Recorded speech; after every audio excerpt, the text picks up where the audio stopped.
அதிமுக பொதுக்கூட்ட நிகழ்வின் நேரலையை பார்க்கலாம்.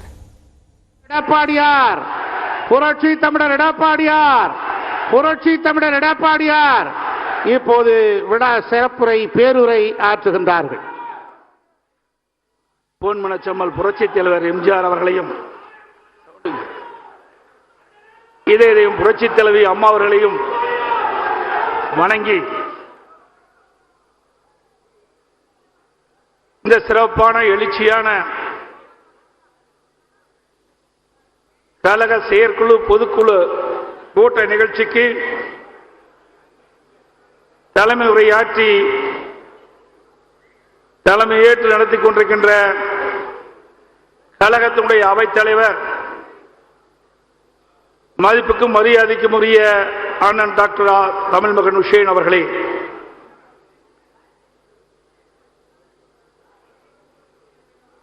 வரவேற்புரை ஆற்றிய கழக மகளிரணி செயலாளர் மரியாதைக்குரிய திருமதி பா வளர்மதி அவர்களே, கழகத்தினுடைய வரவு செலவு கணக்குகளை வாசித்து அமர்ந்திருக்கின்ற கழக பொருளாளர் அண்ணன் திரு திண்டுக்கல் சி சீனிவாசன் அவர்களே, சிறப்புரையாற்றி அமர்ந்திருக்கின்ற கழக துணை பொதுச் செயலாளர் அண்ணன் திரு நத்தம்ரா விஸ்வநாதன் அவர்களே, கழக தலைமை நிலைய செயலாளர்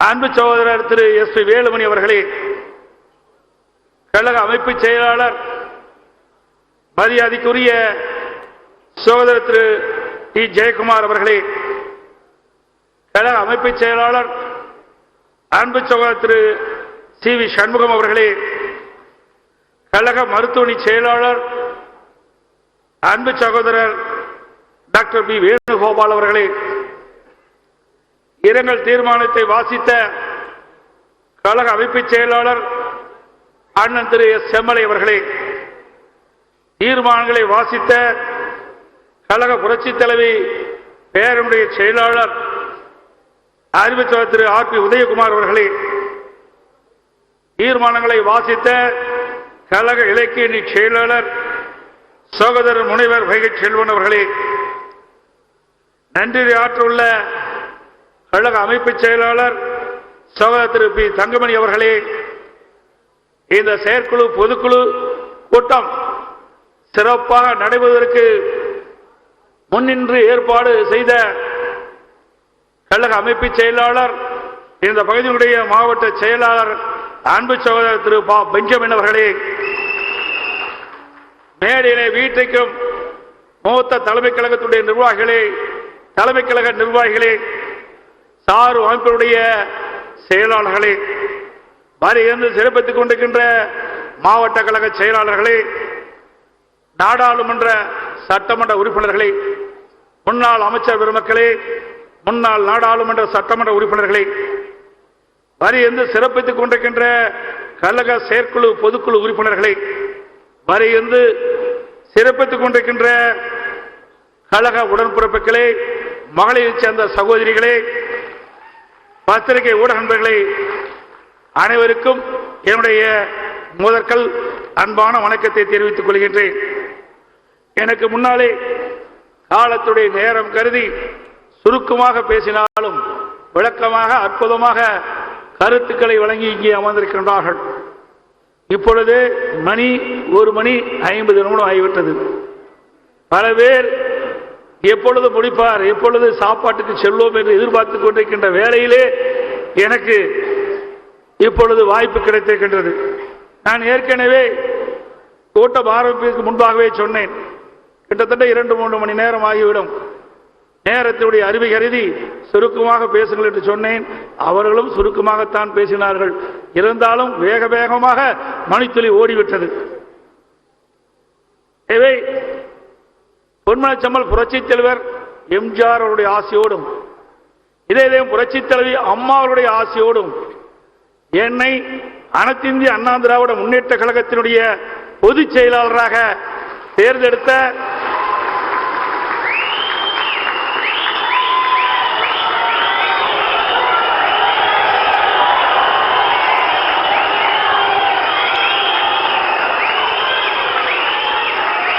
தலைமை கழக நிர்வாகிகளுக்கும் வரி புரிந்து அமர்ந்திருக்கின்ற செயற்குழு பொதுக்குழு உறுப்பினர்களுக்கும் கழக பொது உறுப்பினர்களுக்கும் என்னுடைய மனமார்ந்த நன்றியை முதலிலே சமர்ப்பிக்கின்றேன்.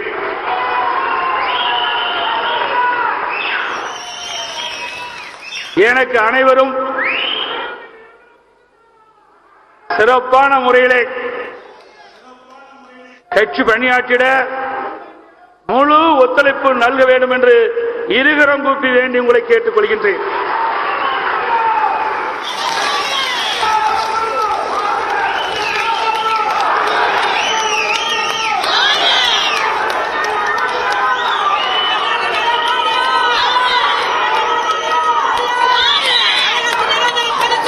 நம்முடைய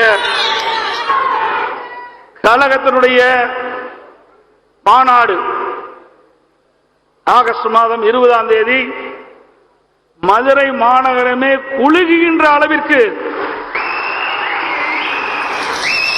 வரலாற்று சிறப்புமிக்க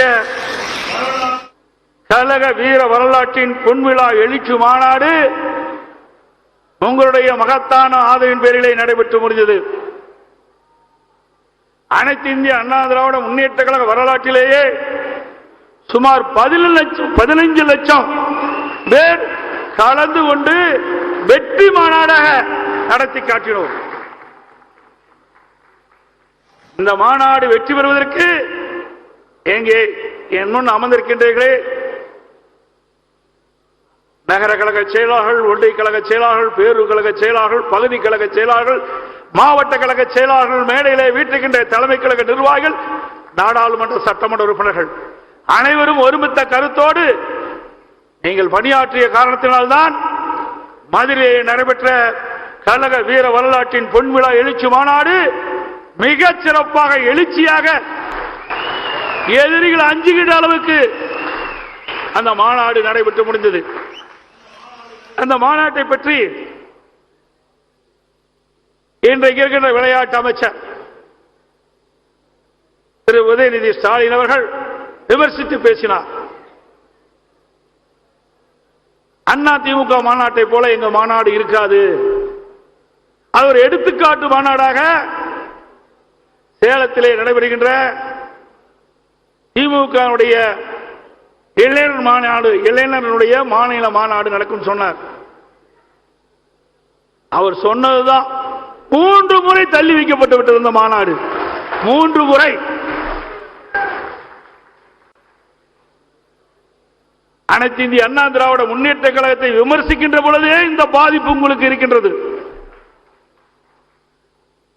ஆகவே நாவடக்கம் தேவை.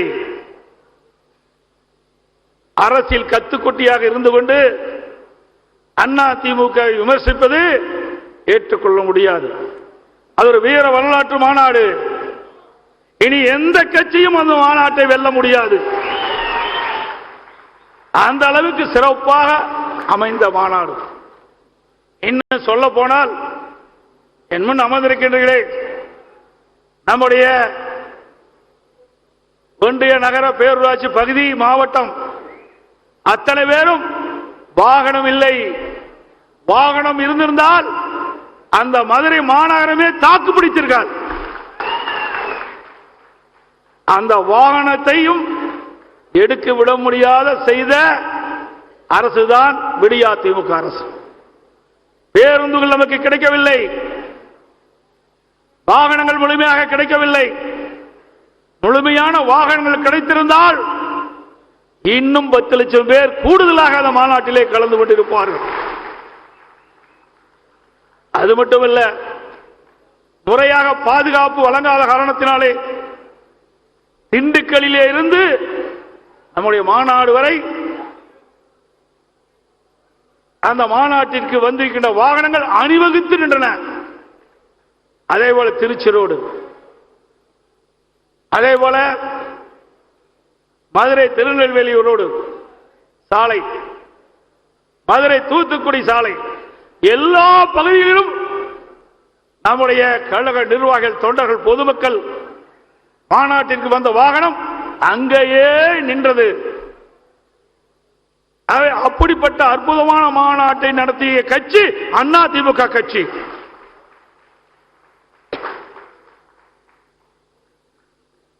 அதை பற்றி விமர்சனம் செய்ய தகுதி இல்லை உதயநிதி ஸ்டாலின் அவர்களுக்கு. அதோடு பொன்மனச்செம்மல் புரட்சி தலைவர் உருவாக்கிய இயக்கம் அதிமுக இயக்கம்.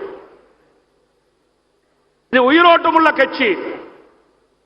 எந்த கொம்பனாலும் அதிமுகவை அழிக்கவோ ஒடுக்கவோ முடக்கவோ முடியவே முடியாது. புரட்சி தலைவர் எம்ஜிஆர் அவர்கள் இந்த இயக்கத்தை தோற்றுவிக்கும் போது தீய சக்தி திமுகவை அழிப்பதுதான் அதிமுகவுடைய முதல் கடமை என்று சொல்வார்கள்.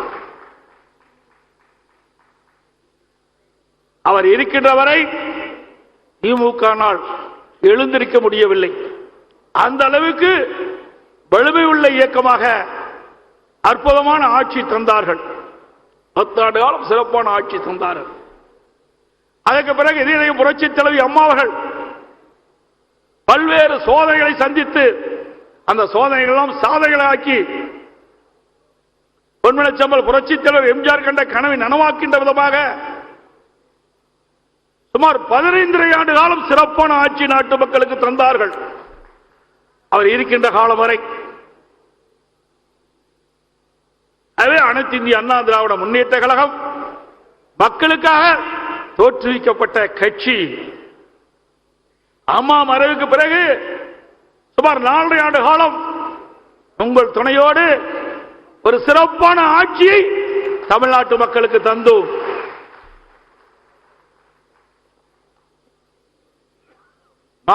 புரட்சி தலைவி அம்மா அவர்கள் சட்டமன்றத்திலே எழுச்சி உரையாற்றினார்கள்.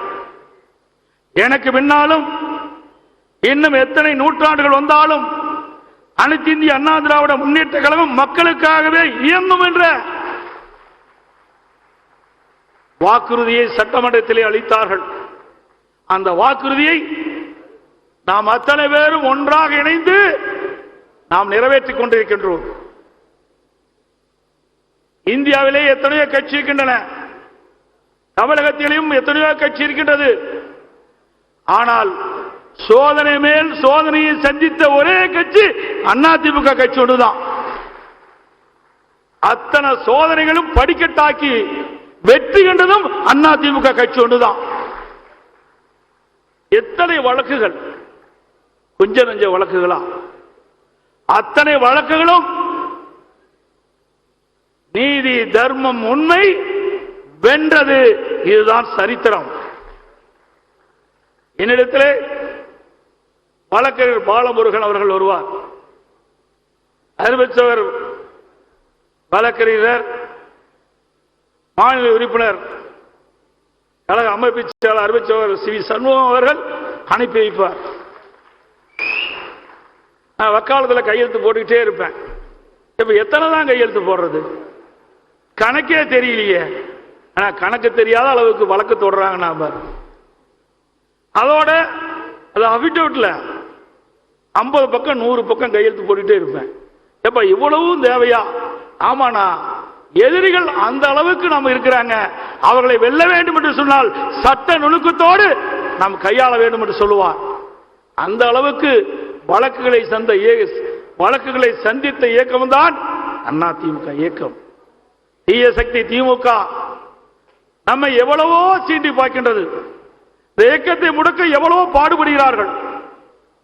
எனக்கு முன்னாலே அறிவிச்சவர் சி சண்முகம் அவர்கள் குறிப்பிட்டதை போல நம்ம எதிரிகளோடு கைகோத்து துரோகிகளும் இணைந்து கொண்டார்கள். இருவரும் சேர்ந்து இயக்கத்தை உடைக்க எவ்வளவோ முயற்சி செய்தார்கள். அத்தனையும் உங்களுடைய துணையோடு இருவரும் தலைவருடைய அருள் ஆசியோடு வென்று காட்டினோம். ஒவ்வொரு முறை பொதுக்குழு நடைபெறும். அப்பொழுது நடைபெறுகின்ற பொழுதெல்லாம் ஒரு உணர்வுபூர்வமாக நம்முடைய முகத்திலே ஏதோ ஒரு பதற்றத்தோடு நாம் பொதுக்குழுவிலே சந்திப்போம். ஆனால் இந்த பொதுக்குழு அனைவருடைய முகத்திலும் மகிழ்ச்சி பொங்குகிறது.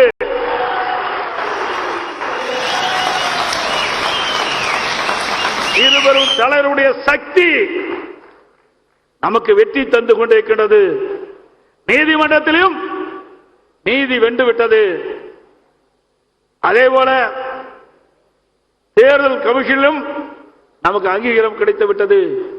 இனி அனைத்து இந்திய அண்ணா திராவிட முன்னேற்ற கழகம் ஜெட் வேகத்திலே செயல்படும்.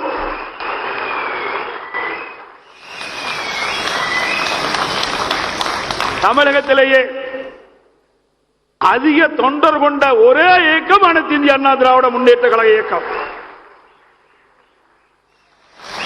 இந்த இயக்கம் வலிமையாக இருக்கின்ற காரணத்தாலே, இந்த இயக்கம் மக்களுக்கு சேவை செய்து கொண்டிருக்கின்ற காரணத்தாலே அதிக அளவிலே அனைத்து இந்திய அண்ணா திராவிட முன்னேற்ற கழக உறுப்பினராக தங்களை இணைத்துக் கொண்டிருக்கின்றார்கள். சுமார் 2 கோடிக்கும் மேற்பட்ட உறுப்பினர்கள் இன்றைக்கு இணைந்திருக்கின்றார்கள் அண்ணா திமுகவிலே. வேற எந்த கட்சிக்கும் இவ்வளவு உறுப்பினர் தமிழகத்திலே கிடையாது. அந்த பெருமையும் அண்ணா திமுகவுக்கு தான் கிடைத்திருக்கின்றது. அதே போல புதிய உறுப்பினர்கள் பெண்கள் அதிகமான பேர் இடம்பெற்றிருக்கின்றார்கள். இளைஞர்கள் அதிகமான பேர் இடம்பெற்றிருக்கின்றார்கள். படித்தவர்கள் அதிகமான பேர் இடம்பெற்றிருக்கின்றார்கள். ஆகவே தொழிலாளிகள் அதிகம் பேர் இடம்பெற்றிருக்கின்றார்கள். ஆக அனைத்து தரப்பு மக்களும் உறுப்பினராக கொண்ட ஒரே கட்சி அனைத்து இந்திய அண்ணா திராவிட முன்னேற்ற கழக கட்சி.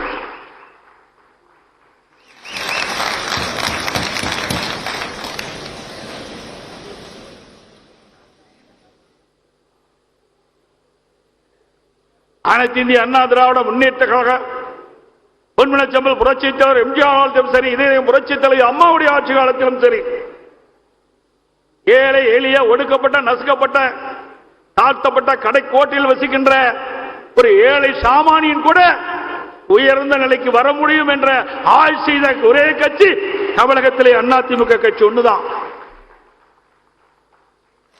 புரட்சித் தலைவி அம்மா அவர்கள் அமைதி, வளம், வளர்ச்சி, இதுதான் அதிமுகவுடைய தாரக மந்திரமாக எடுத்துக்கொண்டு செயலாற்றி மக்களிடத்திலே மிகப்பெரிய பேராதரவை பெற்றார்கள். தமிழகத்திலேயே 234 தொகுதியிலும் அனைத்து இந்திய அண்ணா திராவிட முன்னேற்ற கழகம் 2 சின்னத்திலே போட்டியிட்டு வெற்றி கண்ட இயக்கம் என்று சொன்னால் அது அதிமுக கட்சி ஒன்றுதான்.